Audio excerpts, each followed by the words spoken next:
जितना गुजरात चुनाव दिलचस्प है उतना ही दिलचस्प दिल्ली का एमसीडी चुनाव भी है।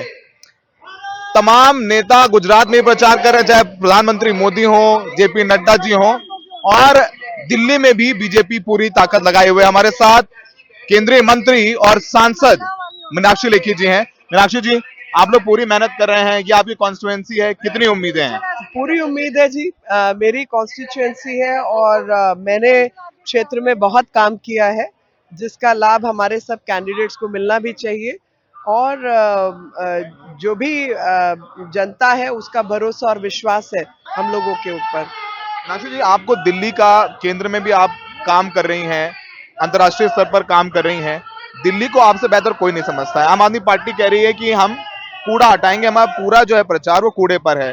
बीजेपी राष्ट्रीय मुद्दों की बात कर रही है, प्रधानमंत्री मोदी की बात कर रही है, कूड़े पे बात नहीं कर रही है। मैं जानना चाहती हूँ कि कूड़ा किस प्रकार हटाएंगे, क्योंकि आपको पता होना चाहिए कि दिल्ली का बजट शीला दीक्षित जी के समय पर 32,000 करोड़ था, जो बढ़कर जब प्रधानमंत्री मोदी जी प्रधानमंत्री बने तो उन्हें लगा कि मुख्यमंत्रियों के हाथ मजबूत करने चाहिए, वो बढ़कर 58,900 कुछ करोड़ रुपया हो गया। और आज की तारीख में जीएसटी आने के बाद 75,800 करोड़ रुपया दिल्ली का बजट है। लेकिन एमसीडी का बजट जो कि 6,689 करोड़ था, वो आज 6,190 करोड़ है। तो आप अंदाजा लगाइए कि जिसने म्यूनिसिपल कॉर्पोरेशन के साथ दो हाथ का व्यवहार किया हो, वो कहां से ठीक करेगा। आपको लगातार 4 दिसंबर को आपको जानना होगा कि लगातार जिस प्रकार से दिल्ली की जनता के साथ धोखा दिया जा रहा है, उसके लिए कोई और नहीं, अरविंद केजरीवाल जिम्मेवार है। ये तो वही बात हुई जैसे सब घरों में पानी पहुंचा दिया, सबको फ्री बिजली मिल गई। तो ना बिजली फ्री है, दिल्ली में हिंदुस्तान की सबसे महंगी बिजली है, 8 रुपए 60 पैसे पर यूनिट और 18 रुपए कमर्शियल यूनिट। इनका वायदा था फ्री बिजली का, बिजली हाफ और पानी माफ। तो ना तो बिजली हाफ हुई है और ना ही पानी माफ हुआ है, बल्कि 44% दिल्ली के पास पाइप वाटर नहीं सप्लाई है जहां पर पानी हो। तो कूड़ा कहां से साफ करेंगे जी। यहाँ के लोगों से बात कर रहे थे, लोग कह रहे थे कि सबसे ज्यादा फेयर टिकट डिस्ट्रीब्यूशन है तो मीनाक्षी जी ने अपनी कॉन्स्टिट्यूएंसी में कराया है। क्योंकि मैं कवर करता हूं और बहुत जिम्मेदारी से कह सकता हूं, तो आपकी भी जिम्मेदारी बहुत बड़ी है, क्योंकि केंद्रीय नेतृत्व में भी आप हैं, दिल्ली आपका शहर, आपकी कॉन्स्टिट्यूएंसी है। इस बार 3-15 साल का एक एंटी इनकम्बेंसी भी है और सबकी गारंटी तो नहीं ले सकते हैं। कूड़े की समस्या लोग बात करते हैं, वो कितना मुश्किल है। देखिए, कूड़े की समस्या मैं मानती हूँ, बड़े शिद्दत के साथ ये बात कहना चाहती हूँ कि हमें जन जागरूकता की भी आवश्यकता है। गीला कूड़ा सूखा कूड़ा जब तक हमें अलग करने की आदत नहीं होगी, समस्याओं से जूझना उतना ही कठिन होगा, क्योंकि रिसोर्सेज भी उतने ज्यादा चाहिए।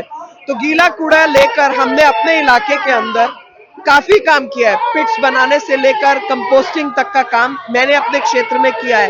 तो कहीं कहीं पर वो पॉसिबल हुआ जहां जहां आरडब्ल्यूएस का सहयोग मिला, कई जगहों पे इसका सहयोग नहीं था तो वहां पे दिक्कत आई। तो ये थोड़ा सुधार हमें वहां भी चाहिए, और जैसे गीला सूखा अलग होता है तो हम इसको बेहतर तरीके से काम कर पाएंगे।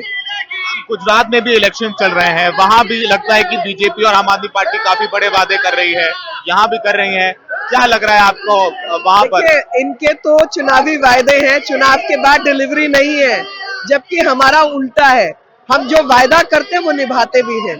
तो जो धोखेबाज हैं, लगातार झूठ बोलते हैं, उन लोगों ने दिल्ली का क्या हाल किया वो आप जान लीजिए, और जो लोग काम नहीं कर रहे हैं उनके बारे में भी आपको पता है। और मैम, अभी आप लोगों ने एक प्रेस कॉन्फ्रेंस करी थी और एफआईआर बढ़ाने का फैसला लिया है आपने, जिससे काफी लोगों को फायदा होगा। आम आदमी पार्टी कह रही है चुनाव में क्यों लिया ये फैसला, पहले क्यों नहीं लिया? नहीं, ये तो जो रजिस्ट्रेशन थी वो फैसला पहले भी लिया हुआ है, वो तो पुराने फैसले हैं, और पुराने फैसलों की सिर्फ जिस समय फाइलें तैयार होती है उसी तरीके से। आप तो चुनाव में बिजली आप पानी माफ का वायदा कर सकते हो, तो अगर हमने एफआईआर बढ़ा दिया तो तकलीफ क्यों हो रही है। इस बार सतेंद्र जैन के बहुत सारे वीडियोस आए हैं जेल के अंदर से भी। इस बार क्या स्ट्रैटेजी क्या थी बीजेपी की? ये बहुत सुनियोजित तरीके से रोज एक वीडियो आ रहा था। नहीं, स्ट्रैटेजी देखिए बहुत साफ है। जो लोग अपने आप को ईमानदार का सर्टिफिकेट देते हैं और बाकी दुनिया को बेईमान कहते हैं, उनके बारे में जनता को बताना आवश्यक है, नंबर 1। नंबर दो, जो केवल और केवल, नमस्ते जी, केवल और केवल विज्ञापनबाजी की राजनीति करते और जमीन पे कोई काम नहीं करते, उससे भी दुनिया को अवगत कराना जरूरी है। ये बताना जरूरी है कि जिन्होंने पानी माफ और बिजली हाफ की बात की थी, पानी की पाइपें ही नहीं है तो वहां पर वो पानी माफ क्या करेंगे।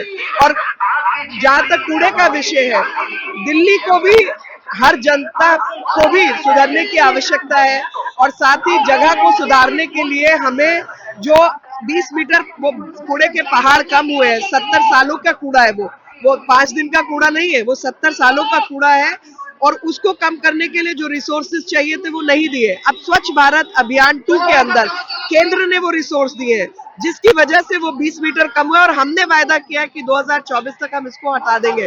तो अगर मोदी सरकार वायदा करती है तो वो पूरा भी करती है। और दिल्ली का जो आज का कूड़ा है, जो रोज का कूड़ा है, 80% उस कूड़े का निस्तारण किया जा रहा है और उस कूड़े से बिजली बनाई जा रही है, मतलब वेस्ट टू एनर्जी प्लांट लगा हुआ है, तो वो रोजमर्रा का कूड़ा है। लेकिन जो पुराना कूड़ा है उसको तो हटाने के लिए एक्स्ट्रा रिसोर्सेज चाहिए ही थे, जो स्वच्छ भारत 2 के अंदर हम लेके आए हैं। जिस प्रकार से शौचालय बनाने का काम हमने किया, दिल्ली सरकार ने नहीं किया। आखिरी सवाल, हम देखते हैं कि बीजेपी हर चुनाव पूरी मेहनत से लगती है, क्योंकि आपकी तो कॉन्स्टिट्यूएंसी भी है, आप दिल्ली के सांसद भी हैं, तो आपको प्रचार करना बनता है। लेकिन यूपी से, बंगाल से, बिहार से, महाराष्ट्र से नेता आए हैं, जेपी नड्डा जी प्रचार कर रहे हैं, पूरी कैबिनेट प्रचार कर रही है। क्या बीजेपी नर्वस है? वैसे बीजेपी हमें देखा ऐसे प्रचार करती भी है हर चुनाव में। आपको पता होना चाहिए कि भारतीय जनता पार्टी में आप कितने ही बड़े सोचे बन गए हैं, वो कभी बड़े नहीं होते। आप कार्यकर्ता ही रहते हैं और कार्यकर्ता भाव से सब लोग जमीन पर उतरकर काम करते हैं। छोटे से छोटा चुनाव हमारे लिए बड़ा ही चुनाव होता है और हम पूरी मेहनत के साथ चुनाव से पहले और चुनाव जीतने के बाद जमीन पर काम करने वाले लोग हैं। जिनके पास लोग ही नहीं है, मतलब 7 सालों के अंदर 49 विधायकों के ऊपर 159 केस दर्ज हो, वो कहां से लाएंगे लोग? हमारे पास लोग हैं जिन्होंने साल दर साल अपने आप को प्रूव किया है और वही लोग आज भी आकर जमीन पर कार्यकर्ता की तरह काम करते हैं। तो बीजेपी के पास कार्यकर्ताओं की कमी नहीं और हर नेता उनका कार्यकर्ता है, जब पार्टी अध्यक्ष हो या केंद्रीय गृह मंत्री अमित शाह हो। सहयोगी पवन कुमार के साथ सौरभ शुक्ला, NDTV इंडिया।